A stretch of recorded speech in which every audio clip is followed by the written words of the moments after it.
दोस्तों, आज मैं आपके लिए 2010 में रिलीज हुई एक अमेरिकन हॉरर मूवी लाया हूँ जिसका नाम है द वार्ड।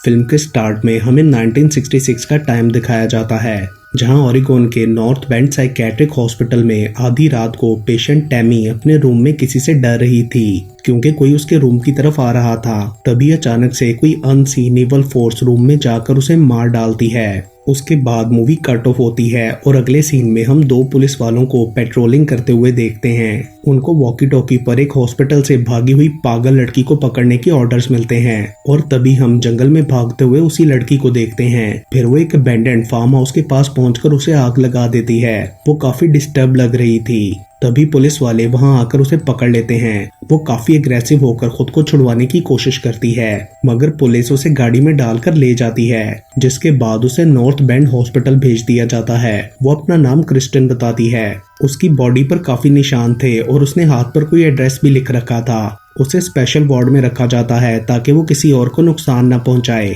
देन एक मेल नर्स रॉय उसे वार्ड में ले जाता है। वहां पर दूसरी नर्स क्रिस्टन को उसके रूम में ले जाती है। क्रिस्टन हॉल में दूसरी 4 पेशेंट्स को भी देखती है।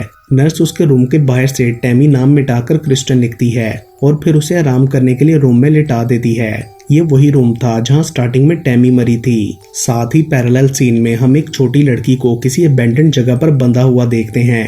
रात को सोते हुए कोई बेड के नीचे से क्रिस्टन का ब्लैंकेट खींच लेता है। आंख खुलने पर वो ब्लैंकेट को ढूंढने लगती है और फिर बेड के नीचे से ब्लैंकेट लेने पर उसे साथ में एक टूटा हुआ ब्रेसलेट भी मिलता है, जिसे वो अपने पास रखकर जमीन पर ही सो जाती है। नेक्स्ट मॉर्निंग डॉक्टर स्ट्रिंगर उसे मिलने आता है, जो कि उसका ट्रीटमेंट करने वाला था। क्रिस्टन उसे बताती है कि कल रात रूम में कोई आया था जिसने उसका ब्लैंकेट खींचा, मगर नर्स बोलती है कि रूम तो सारी रात लॉक्ड था, यहाँ कोई नहीं आ सकता। वो लोग उसे मेडिसिन देते हैं, लेकिन क्रिस्टन ये कहकर खाने से इनकार कर देती है कि मैं बिल्कुल ठीक हूँ और कहती है कि मुझे यहाँ क्यों लाया गया। उसके बाद क्रिस्टन उन दूसरी लड़कियों से मिलती है, जो कि थी एमिली, सारा, जोए और आयरिस। इनमें एमिली शरारती, सारा सिडक्टिव, जोए चाइल्डिश और आयरिस आर्टिस्टिक थी।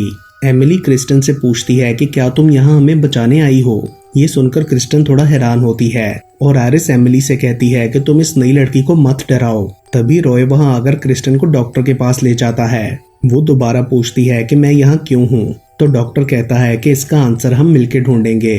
कल जो हुआ उसके बारे में तुम्हें कुछ याद है? जिस पर क्रिस्टन कहती है कि मुझे बस आग याद है। डॉक्टर पूछता है कि तुम वहां क्यों गई? उसका एड्रेस भी तुम्हारे हाथ पर लिखा था, क्या तुम इससे पहले भी वहां जा चुकी हो? मगर क्रिस्टन बोलती है कि उसे अपने पास्ट की कोई बात याद नहीं, लेकिन वो बिल्कुल ठीक है, उसे यहाँ से जाने दिया जाए। डॉक्टर उससे कहता है कि मैं सिर्फ तुम्हारी हेल्प कर रहा हूँ क्योंकि तुम एक कंफ्यूज और डिस्टर्ब लड़की हो। क्रिस्टन वहां से एक नाइफ चुरा लेती है और रात को जब सब सो जाते हैं तो वो नाइफ से रूम का लॉक खोलकर बाहर निकल जाती है। वो उधर से भागना चाहती थी, लेकिन जब वो वार्ड के मेन डोर को खोलने की कोशिश करती है तो रॉय वहां आकर उसे पकड़ लेता है और वापस रूम में ले जाकर बंद कर देता है। पैरेलल सीन में हम दोबारा किसी लड़की को एक जगह किडनैप देखते हैं। रात को सोते हुए क्रिस्टन की किसी आवाज से आंख खुलती है तो उसे अपने रूम के बाहर कोई स्पिरिट नजर आती है, जो कि बाद में गायब हो चुकी थी। अगले दिन वो फिर सब लड़कियों से मिलती है। आरिस उससे बोलती है कि वो उसका स्केच ड्रॉ करना चाहती है। ड्राइंग बनाते हुए क्रिस्टन नोटिस करती है कि ऊपर विंडो से कोई कपल उसे देख रहा था। उसके पूछने पर आरिस बताती है कि ये सैड पीपल हैं जो अक्सर हमें देखने आते हैं। फिर वो डॉक्टर के बारे में बात करते हुए कहती है कि वो डॉक्टर बहुत अच्छा है और ये हमें किसी एक्सपेरिमेंटल थेरेपी की तरह डील कर रहा है। तभी क्रिस्टन बताती है कि मैं कल रूम के बाहर किसी लड़की को देखा था और उससे पिछली रात भी कोई मेरे रूम में आया। ये सुनकर आरिस बोलती है कि ये नामुमकिन है, तुम इस जगह को खुद पर हावी ना होने दो, मतलब ये सिर्फ तुम्हारी हेलुसिनेशन होगी। रात को सब लड़कियां हॉल में एंजॉय कर रही होती हैं कि अचानक लाइट चली जाती है क्योंकि बाहर मौसम बहुत खराब था। तभी वो लड़की की स्पिरिट उन्हें हॉन्ट करती है। क्रिस्टन जोए को अपने साथ लगा लेती है क्योंकि उसे अंधेरे से डर लगता था। अचानक से लाइट आ जाती है और सब नॉर्मल हो जाता है। नेक्स्ट सीन में नर्स के बाहर जाने पर क्रिस्टन उसके कैबिन की तलाशी लेती है, मगर उसे वहां कुछ नहीं मिलता। एमिली भी वहां आकर उसकी मदद करती है और सारा उससे कहती है कि तुम्हें यहाँ नहीं आना चाहिए था। उसके बाद वो लड़कियां शावर ले रही होती हैं तो बाकी सबके जाने के बाद वही लड़की की स्पिरिट क्रिस्टन पर अटैक कर देती है। वो उसका गला दबा रही थी। क्रिस्टन की चीखें सुनकर नर्स और बाकी लड़कियां भी वहां आती हैं। स्पिरिट अब वहां से गायब थी। क्रिस्टन नर्स को उसके बारे में बताती है कि यहाँ कोई था जिसने उसे मारने की कोशिश की। ये सुनकर नर्स उसे सेडेटिव देकर शॉक थेरेपी के लिए ले जाती है। ऐसा लग रहा था कि उसे क्रिस्टन की बात पर ट्रस्ट नहीं, वो भी इसे क्रिस्टन की हेलुसिनेशन समझ रही थी। शॉक थेरेपी के बाद क्रिस्टन की हालत काफी डाउन हो गई थी। नेक्स्ट डे एमिली रूम में आकर उसे जगाती है। देन डॉक्टर उनसे मिलने आता है तो एमिली उससे पूछती है कि आप लोगों ने कल क्रिस्टन के साथ क्या किया। डॉक्टर बताता है कि हमने उसे थेरेपी दी। तो वो कहती है कि जब भी तुम किसी को थेरेपी के लिए लेकर जाते हो तो वो वापस नहीं आती, जैसे कि टैमी। ये सुनकर क्रिस्टन पूछती है कि टैमी कौन है, तो आयरिस बताती है कि वो लास्ट लड़की थी जो यहाँ से बाहर गई। डॉक्टर उसे टैमी की बात ना करने का कहते हुए उनसे कल शावर वाले इंसिडेंट के बारे में पूछता है, जिस पर एमिली कहती है कि मुझे क्रिस्टन पर ट्रस्ट है। नेक्स्ट सीन में आयरिस उन सबको बताती है कि वो यहाँ से रिलीज होने वाली है। वो काफी खुश थी, लेकिन बाकी लड़कियों को उसकी बात पर यकीन नहीं था। और फिर आयरिस नर्स के साथ अपने लास्ट सेशन के लिए डॉक्टर के पास जाती है। डॉक्टर उसे उसकी ड्राइंग्स दिखाता है, जिसमें उस स्पिरिट जैसी किसी चीज की भी ड्राइंग थी, जिस पर आयरिस कहती है कि ये पुरानी है, अब वो बिल्कुल ठीक हो चुकी है, उसे यहाँ से जाना है। डॉक्टर कहता है कि हम आज एक न्यू थेरेपी करेंगे और वो उसे हिप्नोटाइज कर देता है। फिर डॉक्टर कहता है कि तुम अपने घर और पेरेंट्स को इमेजिन करो, तुम्हारा घर कैसा था। आयरिस बोलती है कि मेरा घर वाइट है और मुझे बहुत नींद आ रही है। डॉक्टर उससे कहता है कि ये 3 सितंबर 1958 की रात है और तुम अपने बेडरूम में सो रही हो। अगले सीन में हम एक मेल नर्स को देखते हैं जो आयरिस को डॉक्टर के रूम से लेने आया था, मगर वो वहाँ नहीं थी। ये देखकर डॉक्टर हैरान होता है कि वो कहाँ चली गई।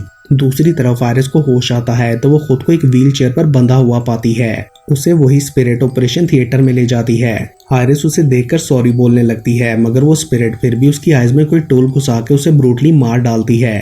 रात को क्रिस्टन जोई के साथ नर्स से आयरिस का पूछती है, मगर वो उसे जवाब दिए बगैर रूम में सोने भेज देती है।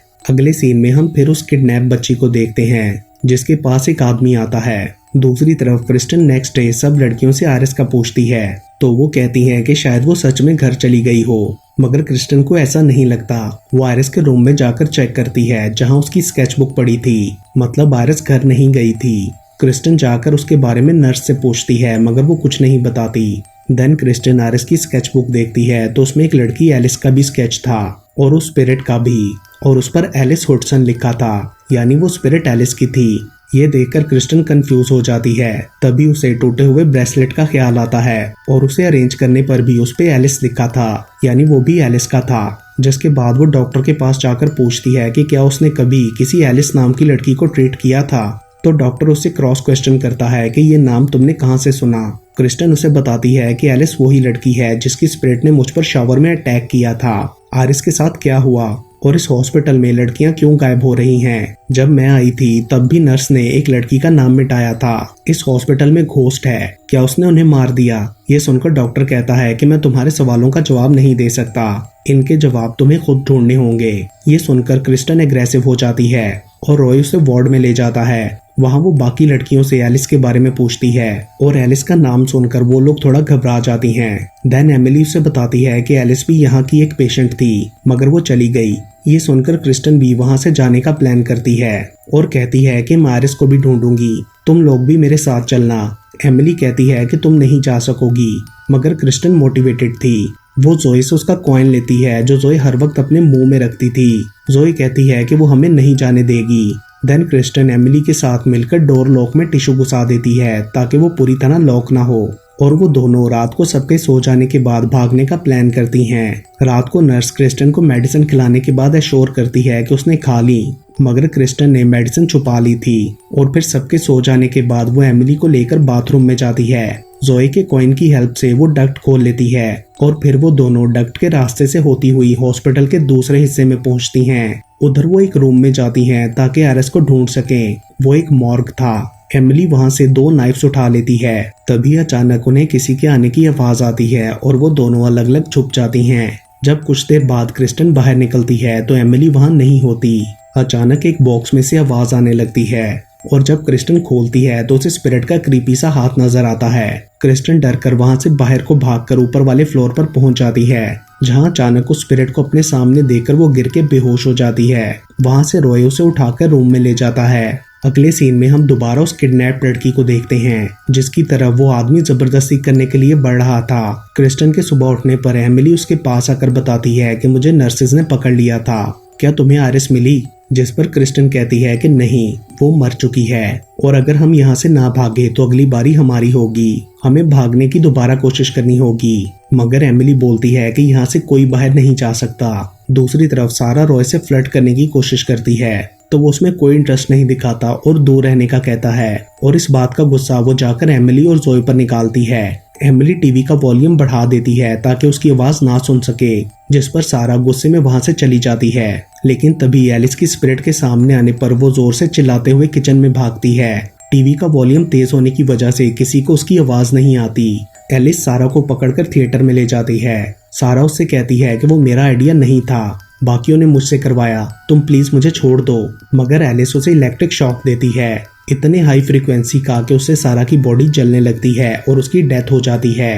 क्रिस्टन सारा के रूम में जाकर देखती है तो उसका सामान पैक्ड था। ये देखकर एमिली बोलती है कि शायद सारा को एलिस ले गई और वो हमें भी ले जाएगी। उसकी बात सुनकर जोए जोर जोर से रोने लगती है। क्रिस्टन नोटिस करती है कि जोए के स्टफ टॉय पर एलिस हुडसन लिखा है, मतलब ये उसी का था। जोए कहती है कि इन सब ने एलिस के साथ कुछ किया था। तो क्रिस्टन एमिली से पूछती है कि तुम लोगों ने उसके साथ क्या किया, लेकिन एमिली की बजाय जोए बताती है कि एलिस बहुत बुरी थी, वो हम सबको हर्ट करती थी, इसलिए सबने टैमी के कहने पर मिलकर उसे मार डाला, टैमी के ही रूम में, और तब से उसकी स्पिरिट यहाँ है। अपने बदले के लिए वो एक एक करके उन सबको मार रही थी। ये सुनकर क्रिस्टन बोलती है कि वो मेरे पीछे क्यों है, मैंने तो उसके साथ कुछ नहीं किया। वो जोए से कहती है कि हमें जल्दी यहाँ से निकलना होगा और वो एमिली को लेने जाती हैं। तो वो एलिस के डर से अपनी रिस्ट काटने वाली थी। क्रिस्टन उसे ऐसा करने से रोकती है, मगर तभी एलिस की स्पिरिट एमिली का हाथ पकड़कर उसका गला कटवा देती है, जिससे एमिली की डेथ हो जाती है। जोई ये देखकर बुरी तरह डर गई थी। वो जोर जोर से रोने लगती है और क्रिस्टन से कहती है कि मुझे बचा लो, मैं मरना नहीं चाहती। जिसके बाद वो जोई को प्रिटेंड होस्टेज बनाकर नर्स को डोर खोलने का कहती है। नर्स दरवाजा खोल देती है, लेकिन लिफ्ट के अंदर जाने पर रॉय उसे पकड़ लेता है। इतनी देर में डॉक्टर भी वहां आ चुका था और नर्स उसे सेडेटिव इंजेक्शन लगा देती है। फिर वो लोग उसे स्ट्रेट जैकेट पहनाकर रूम में लॉक कर देते हैं। जोए वहीं बैठी ये सब देख रही थी। रूम में क्रिस्टन बेड के स्प्रिंग की मदद से जैकेट को फाड़कर अपने हाथ खोल लेती है। देन वो मुंह में उंगली डालकर वॉमिट करती है ताकि वो सारी मेडिसिन बाहर निकल आए, और फिर दरवाजे के पीछे छुप जाती है। आवाजें सुनकर नर्स उसे चेक करने जाती है तो क्रिस्टन उसे मारकर वहां से भाग जाती है। बाहर कॉरिडोर में रॉय पर अटैक करके उसे भी बेहोश कर देती है। देन वो और जोए वार्ड से बाहर निकल जाती हैं और रॉय पीछे से आकर उन्हें रोकने की कोशिश करता है, मगर तब तक क्रिस्टन बाहर से दरवाजा लॉक कर देती है। बाकी स्टाफ और एलिस भी उनके पीछे थे,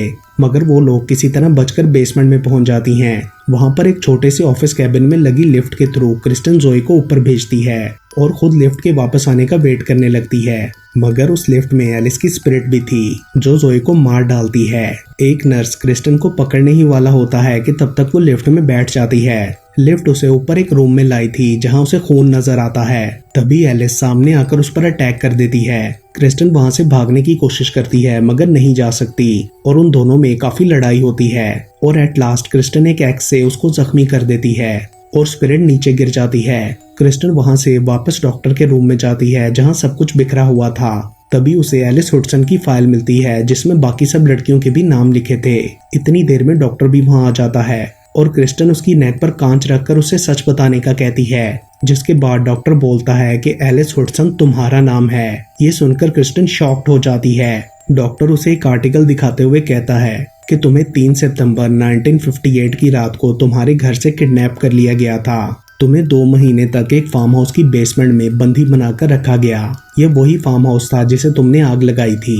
उस वक्त तुम्हारी एज 11 साल थी। इतने दिन तुम्हें जिस हाल में भूखा प्यासा रखा गया वो एक नाइटमेयर था और इससे बचने के लिए तुम्हारे पास सिर्फ डेल्यूजन का रास्ता था। इस ट्रॉमा से निकलने के लिए तुम्हें मल्टीपल पर्सनैलिटी डिसऑर्डर हो गया। उन पर्सनैलिटीज ने तुम्हें ट्रॉमा से निकलने में मदद तो दी, लेकिन वो इतनी डोमिनेंट हो गई कि तुम अपनी असली पहचान भूल गई। इतने सालों की थेरेपी के बाद हम तुम्हारी सब पर्सनैलिटीज को आइसोलेट करके एक्सपेरिमेंट के थ्रू खत्म कर रहे थे, लेकिन तभी तुम में एक नई पर्सनैलिटी क्रिस्टन आ गई। क्रिस्टन डॉक्टर की बातों पर बिलीव नहीं करती तो डॉक्टर उसे हिप्नोटाइज करते हुए सब याद करने का कहता है। तभी एलिस की स्पिरिट वहां आकर उससे लड़ने लगती है और फिर उसे लेकर खिड़की से कूद जाती है, जिसके बाद हम एलिस को नीचे गिरा हुआ देखते हैं। वो जख्मी हो गई थी। नेक्स्ट सीन में डॉक्टर एलिस के पेरेंट्स को बताता है कि उसे लाइफ टाइम के लिए थेरेपी चाहिए होगी। लेकिन अब वो खुद को नुकसान नहीं पहुंचाएगी क्योंकि अब वो अपनी असल पर्सनैलिटी में वापस आ चुकी है। उसके बाद वो लोग उसे मिलने जाते हैं तो वो उन्हें पहचान लेती है, मतलब वो ठीक हो गई थी। तभी रॉय उसका सामान ला कर देता है जिसमें एक बनी ब्रेसलेट और स्केच बुक थी। एलिस डॉक्टर से कहती है कि मुझे सब कुछ याद है, वो फार्म हाउस और अपनी सब पर्सनैलिटीज एमिली, आरिस, सारा और जोए भी, जिस पर वो लोग बोलते हैं कि ये सब तुम भूल जाओ। और फिर उसके पूछने पर डॉक्टर कहता है कि तुम 2-3 दिन में घर जा सकोगी। उनके जाने के बाद एलिस अपनी स्केच बुक देखती है जिसमें सबके स्केचेस थे। और लास्ट सीन में जब वो घर जाने के लिए रूम में अपना सामान पैक कर रही होती है तो मेडिसिन कैबिनेट खोलने पर अचानक क्रिस्टन उस पर अटैक कर देती है। और इसके साथ ही ये मूवी यहीं पर खत्म हो जाती है।